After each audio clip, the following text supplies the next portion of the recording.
दोस्तों, जब जब इस धरती पर धर्म की हानि हुई है, तब तब भगवान ने किसी न किसी रूप में अवतार लेकर अधर्म का नाश किया है। और इसी वीडियो के साथ हम आपको बता रहे हैं कि सभी अलग अलग युगों में इस संसार को मुक्ति दिलाने के लिए भगवान के कई रूपों के पौराणिक प्रसंग मिलते हैं, जिनमें सत्य और अच्छे कर्म का पालन करने के लिए बहुत से सबक मिलते हैं। यहाँ तक कि इसके साथ युगों के बदलाव के साथ प्राणियों के कर्म, विचार और स्वभाव में अधर्म और पाप कर्मों के बढ़ने के संकेत मिलते हैं। और उसी कड़ी में सतयुग, त्रेता युग और द्वापर युग के बाद इस कलयुग के लिए बताया गया है कि इसमें अधर्म का बोलबाला होगा और उसका विनाश करने के लिए भगवान विष्णु का कल्कि अवतार के रूप में 10वां और अंतिम जन्म होगा। तो आइए दोस्तों, हम मिलकर जानते हैं कि हमारे धर्म ग्रंथों में कलयुग का क्या वर्णन मिलता है और ये कब और कैसे समाप्त होगा। नमस्कार दोस्तों, और स्वागत है आप सभी का आपके अपने YouTube चैनल यूजफुल जानकारी में।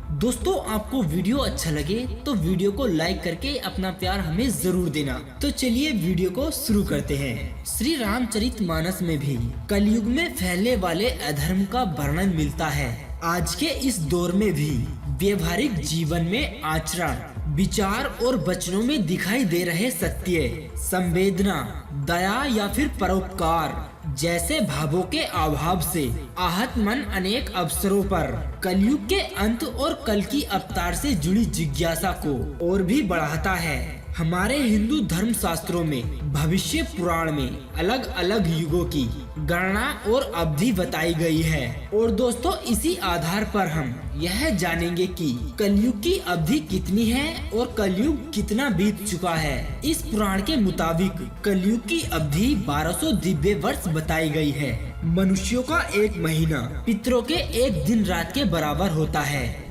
वहीं दूसरी ओर मनुष्यों का एक वर्ष देवताओं के एक दिन रात के बराबर होता है और मनुष्यों के 30 वर्ष देवताओं के केवल एक माह के बराबर होता है। दोस्तों, इस पुराण के मुताबिक कलयुग की अवधि केवल 1200 दिव्य वर्ष ही बताई गई है और इस हिसाब के मुताबिक कलयुग का काल 4,32,000 वर्ष तक चलेगा।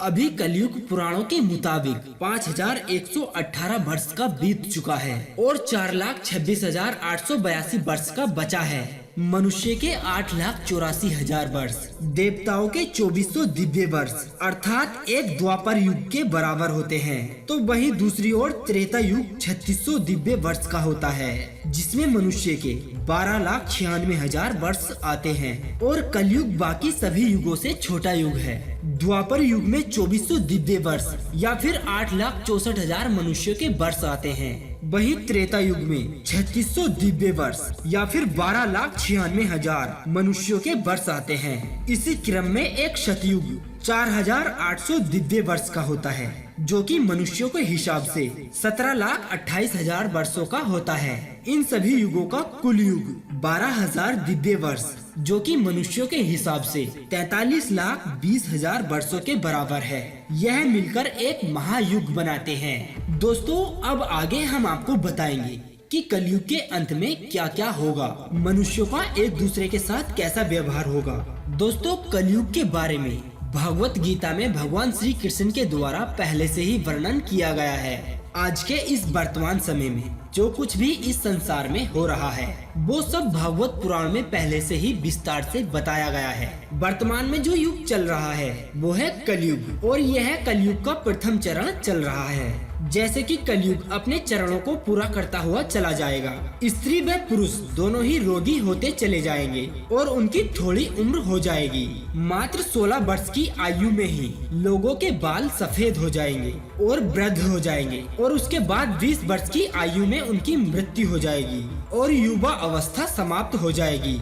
शास्त्रों के अनुसार समय अवधि को बड़े ही विस्तार से बताया गया है। जैसे ही कलयुग का अंत करीब आने लगेगा, वैसे ही मनुष्य जाति का इस धरती से अंत होने लगेगा। भगवान नारायण ने स्वयं नारद को बताया है कि कलयुग में एक ऐसा समय आएगा जब सभी पुरुष स्त्रियों के अधीन होकर अपने जीवन को व्यतीत करेंगे और पाप का बोलबाला चारों ओर हो जाएगा।